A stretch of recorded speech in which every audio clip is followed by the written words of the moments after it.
Olá, nerds, geeks e afins. Estamos todos aqui, firmes, no nono episódio da terceira temporada da série do Star Trek Discovery. I was the master of that tragedy. And now, I'm nothing. I'm two. I'm just this reflection of you. I can never stand on my own. Bom, pessoal, finalmente o arco da Imperatriz começou a ser desenvolvido efetivamente. Porque, vamos combinar, né?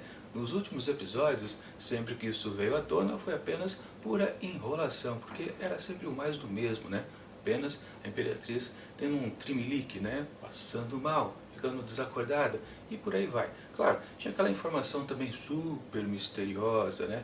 Onde ela tinha aquela imagem, né? Projetada na cabeça, onde víamos alguém caído ao chão, provavelmente morto, e as mãos dela completamente cheias de sangue, ou seja, ficava a questão no ar, ela matou aquela pessoa ou ela chegou depois que a pessoa foi morta? Ela também dizia o nome, Danção, uma coisa parecida, né? Parecia que ela sofria com uma certa perda. Bom, ok. Tudo isso é o que era apresentado pra gente, sempre num esquema de conta-gotas, e era muito pouco, para falar a verdade, né? E sempre, né? Tem aquela questão também maior dessa terceira temporada de Discovery, que é o mote principal, né? Que é a combustão, né? Esse evento que destruiu as naves estelares. Pois bem, né? O que a questão da Imperatriz tinha a ver com isso? Aparentemente a gente não consegue encontrar nenhuma correlação, parece que são coisas bem distintas. A gente pode lembrar de uma coisa também a respeito da série em si, não só da terceira temporada. Temos duas grandes estrelas por aqui. Não é apenas a Sonequa Martin Green, que é a protagonista aqui dessa história, com a sua Michael Burnham. Também a Michelle Yeoh, com sua Imperatriz, outrora, né, Capitão Jojo. Ela também é, da mesma forma, uma super estrela por aqui. E tem aquela, digamos, promessa, eu acho que os produtores fizeram à atriz, né, de valorizar a sua participação na série. Porque vamos combinar, né, quando ela teve lá a sua personagem, a Capitã Jojo, de fato, a verdadeira, nos dois primeiros episódios, e ela acabava morrendo, todo mundo falava, poxa, como foi, né, interessante gastar uma atriz de peso, né, e uma participação super pequena. Pô, depois a gente ficou descobrindo que na verdade ela ia voltar à série justamente na questão do universo espelho, onde então ela seria a Imperatriz. Pois é, mas meio que talvez o pessoal ficou agarrado a essa atriz, a esse poder de chamar a audiência até. Quer dizer, na verdade eu nem sei se chama realmente, talvez seja uma má impressão dos produtores. Não sei se é Michelle Yeoh que tem exatamente todo esse peso, mas enfim, eles apostaram nela e meio que prometeram a tal série derivada, Seção 31, onde, claro, na segunda temporada a personagem em si tinha tudo a ver com a Seção 31. Efetivamente ela pertencia a isso. Só que, na passagem da segunda temporada para a terceira, a gente descobre que o personagem foi para o futuro junto com a Discovery. Caramba, como é que fica então essa série? Pois é, praticamente tudo que vemos aqui da Imperatriz, então na terceira temporada, é uma explicação para ela chegar à sua própria série solo. É uma coisa meio maluca, para falar a verdade. Está se perdendo tempo de construção do arco principal da terceira temporada, que é a combustão, para se tentar resolver um problema que eles mesmos se colocaram. Por que eles já não transformaram, ao partir do final, ou de algum desdobramento antes do final da segunda temporada de Discovery, uma deixa para se criar a série Seção 31? Por que fizeram isso? Porque necessitava ir ao futuro. Não dá para entender. Talvez, claro, exista uma explicação bem coerente, mas por enquanto é uma coisa super forçada, realmente que não condiz com nada. Falando na própria combustão, né? Até agora, no nono episódio, eu não consigo entender por que a Michael está tão empenhada em tentar consertar este pequeno detalhe que foi até esquecido por todos. Passou mais de 100 anos, o universo já se acostumou com o fato que as dobras espaciais são limitadas. Não se tem aquela união proposta pela própria federação, ela se esvaziou. Talvez por um motivo exagerado, nunca explicado direito aqui nessa terceira temporada, mas ok, ela não existe mais, não tem federação, frota, uma merreca de algumas naves e tá bom, ficou por aí. Todo mundo aceitou. Por que Michael quer resolver essa questão? Quer pelo menos entender como é que a combustão começou. Há um motivo pessoal dela para isso? Não, não há. Se ainda colocassem, né, talvez a mãe dela com um motivo, né, assim, ah não, eu preciso resgatar a minha mãe, ou resgatar a memória da minha mãe, por isso eu quero resolver essa pendenga da combustão, vá lá, mas nem isso, ela simplesmente bate o pé, eu quero resolver essa questão, mesmo contra o almirante lá, Vance, mas e daí? Tá tudo forçado aqui nessa terceira temporada e, como eu já disse mais de uma vez nos outros vídeos, né, tudo é uma enrolação para o próximo episódio, onde aí parece, ah, agora a história vai começar. Estamos quase acabando tudo isso, já devia ter começado há muito tempo. Deveríamos estar na fase onde a gente já sabe todo o contexto principal. E estaríamos então já na torcida, como é que os personagens, cada um deles, vai se comportar para resolver o grande do problema. Mas até agora a gente não sabe qual é o grande do problema. E o comportamento dos personagens, ó, tanto faz. A série, ela, nos seus roteiros, ela não se esforça em desenvolver nenhum deles. Todos são uma coisa que a gente já viu nas outras temporadas. Depois de 3 anos de série, os personagens, eles praticamente não existem, além de suas definições iniciais lá da primeira temporada. Quem evolui nessa série? Ninguém, nem a própria Michael. Aqui mesmo na terceira temporada, acho que por 2 vezes já falaram o texto disso. Não, agora a Michael mudou, agora ela é sensata. Ela não é daquele tipo que vai pegar o desafio da semana e vai resolver a todo custo, passando sobre regras e tal. Blá, blá. Não, ela parecia que ela ficava assim, né? Na verdade, o texto vende isso para o espectador. Ó, a Michael mudou. Mas não, depois de alguns episódios você percebe que ela continua fazendo as mesmas intransigências dos regulamentos. Pois é, ela não muda, é a mesma coisa. E falando em não mudar, Imperatriz, o que ela fez nessa terceira temporada? Apenas um papagaio dizendo aquelas frases, tentando ser uma grande personagem esperta, né? Tentando colocar a sua superioridade, né? Aquela fleuma de imperatriz que ela tinha lá no seu universo, que aqui no nosso, entre aspas, né? Não funciona, é só uma coisa boba, parece uma afirmação de adolescente o tempo todo, ela querendo dar a última palavra a respeito de qualquer questão. E sem falar que o personagem também foi utilizado como um deus ex-machina em alguns momentos, naquele, por exemplo, do Salão do Velho Oeste, do segundo episódio, né, onde ela salvou o dia, batendo lá nos vilões, praticamente sozinha. E pior ainda, ela é detentora de uma das piores cenas da franquia inteira, quando ela retirou o capuz daquele pirata e revelou-se que por baixo havia um ser humano, a lá Scooby-Doo e Salsicha, não é? Pois é, todo mundo tirou sarro disso porque era ridículo. Enfim, a personagem só serviu para isso também nessa terceira temporada. Ok, finalmente temos aqui então a continuidade da sua doença e foi estabelecido que o problema realmente é porque ela viajou no tempo, foi para o futuro e também, agravando tudo isso, ela é uma viajante também tempo-dimensional. Vamos colocar esse termo? Acho que eles não usaram, né? Eu que usei, acho que por aí. Mas, enfim, o problema dela é que ela também ela é de outro universo. Então a viagem no tempo, que todo mundo fez, como o Hugh bem colocou, né, não afetou lá muita gente. Enfim, ela está para morrer realmente para alguns dias. E acessando a grande esfera, que pelo jeito só dá algumas dicas de vez em quando. Não sei por que a esfera foi colocada aqui na terceira temporada, se também ela não está sendo desenvolvida. Enfim, ela deu um caminho novo a se seguir, que é exatamente aquele planetinha gelado onde eles foram a parar, né? Falando em onde foram parar, que é uma coisa que está acontecendo o tempo todo aqui nessa terceira temporada, que eu critiquei bastante lá na série do Picard, onde praticamente a nevezinha lá do Picard e Amigos, que eu não lembro o nome dela, tinha um nome oficial? Acho que tinha, né? Bom, toda semana eles tinham que ir para algum lugar, e também a história não se desenvolvia, se deixava para a semana seguinte algo que gerasse mais atenção dos espectadores. Na verdade, eram sempre promessas vazias, como está bem acontecendo aqui na terceira temporada de Discovery. Aliás, a gente pode até lembrar de uma coisa, uma afirmação, né, do Alex Kurtzman, que ele disse que cada série nova aqui dessa nova era de Star Trek seria diferente, mas na verdade ele está cada vez mais transformando em coisas iguais, porque o modo narrativo está idêntico. O que aconteceu em Picard está acontecendo aqui na terceira temporada. Essa maneira de narrar de maneira picada, mas sem acrescentar a cada novo episódio coisas substanciais. Cada vez mais se promete, mas nunca se oferece uma boa parte de algo que a gente possa incluir ao todo e formar um conjunto super interessante. Cada vez mais as coisas são diminutas, que não servem para nada, para falar a verdade. Enfim, vamos lá. Aqui nesse terceiro episódio temos que também foi definido que Peraí, né? Outra coisa que eu tenho que destacar, né? O comportamento de Saru. Saru também foi meio que destruído. A gente sempre torceu para que ele fosse o capitão da Discovery, né? E claro, ele tem um peso enorme nas costas, né? Concorrer com Lorca e Pike.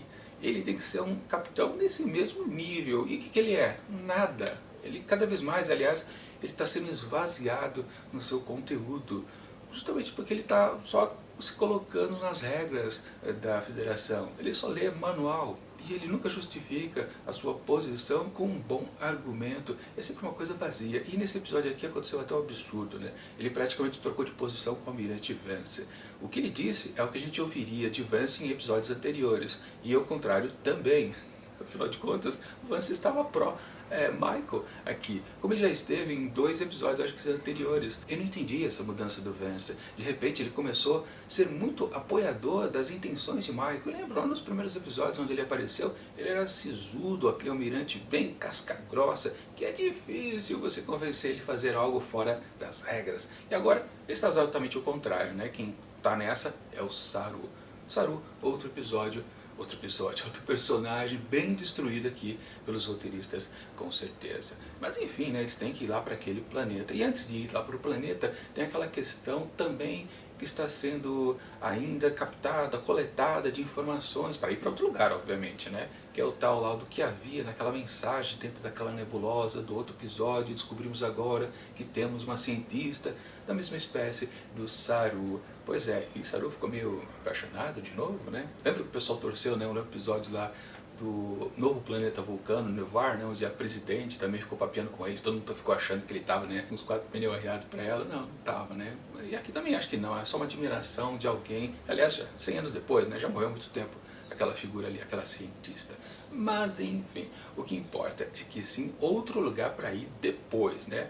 Fica a curiosidade para saber se eles vão, depois de finalizar esse episódio duplo, ou vai ser agora, já na segunda parte. Vamos ver o que vai acontecer, mesmo porque Michael não está mais perto da Imperatriz. Enfim, as duas vão lá para o planetinha. O que eles encontram por lá? E aí o negócio ficou esquisito. Encontram um sujeito, na verdade um senhor, uma boa presença ali, né? Aquele cara que a gente olha e fala, cara, essa é uma boa pessoa, né? O típico bonachão, figura bonachona, né? E tá lá naquela situação, sentada ali na cadeira, fumando charuto, e tem uma porta do lado. Claro, isso remete a muitas coisas. Na verdade, tudo aquilo ali era uma boa homenagem, talvez entre aspas, né, à Cidade à Beira da Eternidade, um clássico lá da Star Trek original, tempos de Kirk, onde, claro, tivemos aquela grande aventura, um dos melhores episódios da franquia inteira, para falar a verdade. Aliás, aquele jornal, né, que é aquele o senhor aqui nesse episódio segura, o mesmo que o Spock pesquisava a respeito da Deep Killer, né? Pois é, coisas, coincidências, né? Homenagens, né? Enfim, falta de criatividade, se você preferir definir. Bom, o que temos aqui? Por que esse cidadão é tão enigmático para com as duas, hein? Não dá para entender. A cena fica um pouco arrastada. É mais fácil ele dizer, ó, fia, entra aqui, passa por esse portal que teus problemas estão resolvidos. Não, tudo é feito num esquema de charada, de um grande enigma a ser desvendado. Inclusive teve até um absurdo, a própria Michael estava desistindo daquilo, falou, ah, esse cara está enrolando a gente, vamos voltar para a nave. Mas ela não veio ali para salvar a Filipa, ou a Imperatriz, ou sei lá quem. Bom, por que ela estava desistindo? O próprio texto ali estava meio confuso, a gente sabia exatamente o que ele queria passar com aquela cena. De qualquer forma, passou, ela entrou ou atravessou o portal e deu de cara com o seu universo querido, só que em tempo passado. Pois é, temos uma viagem do tempo e também uma viagem dimensional. Tempo dimensional, como eu coloquei ali no comecinho do vídeo. Pois é, e logo ela percebe, né, que ela está no dia da inauguração daquela nave dela. Só que durante todo esse movimento aí de mostrar essas cenas, eu fiquei pensando, peraí, tudo que está sendo exibido, na verdade, é uma espécie de mostrar pra gente o que foi apenas narrado, contado por alguém lá na primeira temporada? Foi isso? Eu fiquei com isso na memória, porque, na verdade, eu nunca revi os episódios espelho. Eu sempre falava, não, eu vou rever numa tacada só para acompanhar mais uma vez, sentir as emoções, por aí vai. Eu gosto do universo espelho, né? Mas nunca tinha feito isso, para falar a verdade, né? Todo mundo diz, né, você não gosta de Star Trek Discovery, né? Gosto, tanto que muitos episódios da primeira temporada eu sempre fico revendo por coincidência, acabei nunca revendo exatamente do Universo Espelho. Eu vejo mais aqueles primeiros que eu gosto mais. Mas, de qualquer forma, aqui eu fiquei com a sensação que tudo era um repeteco, uma nova visão do que já havia sido contado. Depois, eu peguei todos os episódios do Universo Espelho e pulei exatamente aquelas outras sequências que não tinha nada a ver com a Imperatriz de fato, como por exemplo o Hyuga, Fantasminha, uma outra coisa que agora eu nem lembro mais. Isso me serviu para perceber que, na verdade, o Universo Espelho estava bem interessante realmente lá na primeira temporada. E a Imperatriz era uma grande personagem que foi completamente esvaziada quando ela foi para o nosso universo de novo, entre aspas, né? Na segunda temporada ainda tinha lá o seu motivo, como eu já havia dito, e aqui na terceira temporada ela virou apenas uma adolescente com um bordão na boca. Só isso. Mas, ok, ela está lá então de novo ao seu universo. E numa atitude que a gente começa a não entender direito, né? Já que ela não evoluiu aqui na terceira temporada, porque ela só ficou falando frases de efeito o tempo todo, tentando dizer que ela era literalmente, a fodona.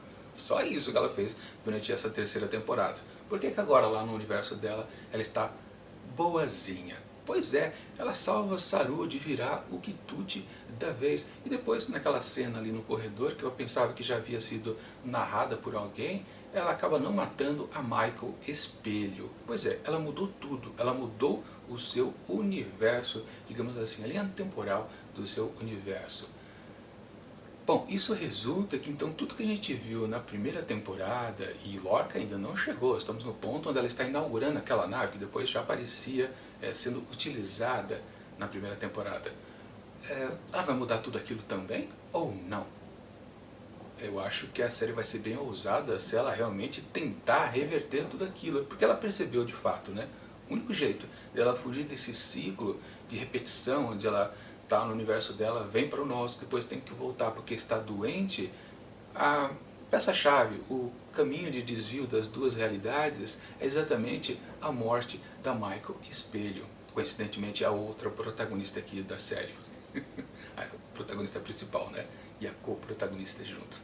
Enfim, o que vale é que a história, do jeito que está colocada aqui nesse episódio, é até interessante, mas eles serão ousados a ponto de mudar tudo isso? Sinceramente eu acho que não, porque eles gostam de trabalhar no conforto, né? Eles não têm grandes narrativas que façam que mude o status quo de toda a franquia. Às vezes eles tentam, mas na verdade não convencem muito, né? Mas tudo bem. Mas eles não vão fazer isso com certeza. Algum perrengue vai acontecer. A gente precisa lembrar que a Michael está na nossa realidade e ela vai participar então da investigação lá da dica da cientista da raça do Saru, que é o Piano. Então acho que ela vai... Eu não sei, para falar a verdade, não sei o que esperar. Até bom.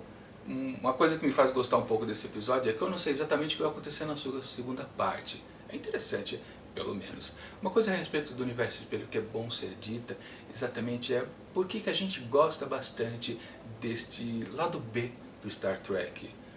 Eu cheguei a uma conclusão que a gente gosta porque ele é tão farsesco quanto o nosso universo, quer dizer, o universo da Jornada na Estrela. Na verdade, o universo criado por Gene Roddenberry. Ele criou uma perfeição, na verdade, onde a humanidade alcançou aquele status onde ela superou todos os seus males. Ou seja, somos bons, somos honestos, somos diplomáticos, somos um monte de coisas positivas.